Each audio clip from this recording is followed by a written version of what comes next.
കസബ കണ്ടപ്പോൾ കഴിഞ്ഞപ്പോൾ എനിക്ക് മനസ്സിൽ തോന്നിയ പ്രധാനപ്പെട്ട കാര്യം എന്തിനാണ് ഈ സിനിമയ്ക്ക് കസബ എന്ന പേരിട്ട് എന്നുള്ളതാണ്.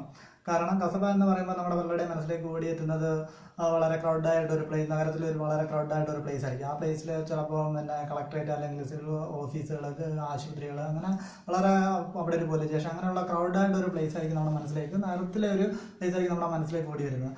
പക്ഷേ ഈ കഥയുടെ പശ്ചാത്തലം എന്ന് പറയുന്നത് കേരള കർണാടക ബോർഡറുള്ള കാളിപുരം എന്ന സാങ്കല്പികമായ ഗ്രാമപ്രദേശത്താണ് ഈ കഥ നടക്കുന്നത്. അപ്പോൾ എനിക്ക് ആദ്യം തോന്നിയ ഡൗട്ട് അതാണ്. പിന്നെ അതോടൊപ്പം തന്നെ ഈ ഒരു ഇന്റർവ്യൂവിൽ ഈ സിനിമയുടെ ചർച്ച വളരെ കാലങ്ങളായി നടന്നുകൊണ്ടിരിക്കുകയാണ്. ഒരുപാട് തവണ ഇതിന്റെ സംവിധായകനെ കൊണ്ട് മമ്മൂട്ടി ഇതിന്റെ തിരക്കഥ ഒക്കെ റീറൈറ്റ് ചെയ്യിച്ചിട്ടുള്ള ഇതാണ്. അതുകൊണ്ടാവാം എനിക്ക് ആ സിനിമ കണ്ടുകൊണ്ടിരിക്കുക തിരക്കഥ അത്ര മെച്ചമല്ല, തിരക്കഥയിലും പാളിച്ചകളുണ്ട് എന്ന് തോന്നിയത്. അതോടൊപ്പം തന്നെ കഥയ്ക്ക് പ്രാധാന്യം കൊടുക്കാതെ പലപ്പോഴും കഥാപാത്രങ്ങൾക്ക് പ്രാധാന്യം കൊടുക്കാനാണ് സംവിധാനം ഏറ്റവും കൂടുതൽ ശ്രമിച്ചിട്ടുള്ളതെന്ന് എനിക്ക് തോന്നി.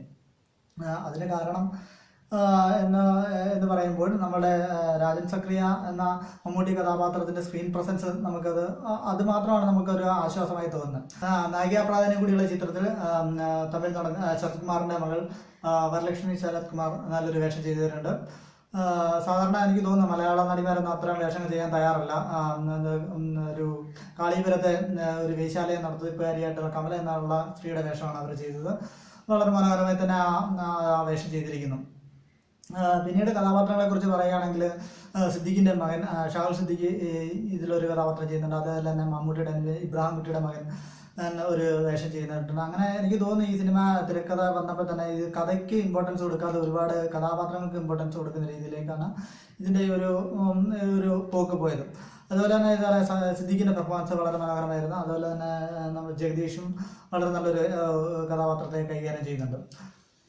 പിന്നീട് പറയുകയാണെങ്കിൽ ടെക്നിക്കൽ സൈഡിലേക്കൊക്കെ പറയുകയാണെങ്കിൽ ആദ്യ പകുതിയിലുണ്ടായിരുന്ന ഗാനം വളരെ മോശമായിരുന്നു എന്ന് എല്ലാവരും അഭിപ്രായപ്പെടുന്നുവെങ്കിലും ഇതിന്റെ BGM വളരെ മനോഹരമായിരുന്നു. രാഘരാജിന്റെ BGM വളരെ മനോഹരമായിരുന്നു എന്നും അഭിപ്രായം ഉണ്ട്.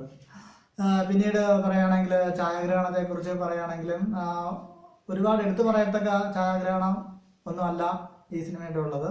അതിനുണ്ടായുള്ള എലമെന്റ്സ് ഇല്ലായിരുന്നു എന്ന് വേണമെങ്കിൽ പറയാം. പിന്നീട് പറയാൻ തിരക്കഥയിലേക്ക് വരികയാണെങ്കിൽ തന്നെ ഇതിനകത്തിൽ ആദ്യ പകുതിയിൽ തന്നെ ഉണ്ടായിരുന്ന അശ്ലീല സംഭാഷണങ്ങളുണ്ട്, അതേപോലെ തന്നെ ദയാർത്ഥ പ്രയോഗങ്ങളുണ്ട്. ഇതൊക്കെ പലപ്പോഴും ഫാമിലി പ്രേക്ഷകനെ തിയേറ്ററിൽ നിന്ന് അകറ്റാൻ ഒന്നിച്ച സാധ്യത കൂടുതൽ. ഒരുപക്ഷെ സംവിധായകൻ അല്ല തിരക്കഥാകൃത്ത് പ്രധാനമായും ടാർഗറ്റ് ചെയ്തത് ഇക്ക ഫാൻസിനെയും അതോടൊപ്പം തന്നെ യുവാക്കളെ ആയിരിക്കാം ടാർഗറ്റ് ചെയ്തിരുന്നത്. അതുകൊണ്ട് തന്നെ ഈ ചിത്രത്തിന്റെ ബോക്സ് ഓഫീസ് വിജയം വരും ദിവസങ്ങളിൽ ഫാമിലി പ്രേക്ഷകർ ഈ ചിത്രത്തെ എങ്ങനെ സ്വീകരിക്കും എന്നതിനെ ഡിപ്പെൻഡ് ചെയ്തായിരിക്കും.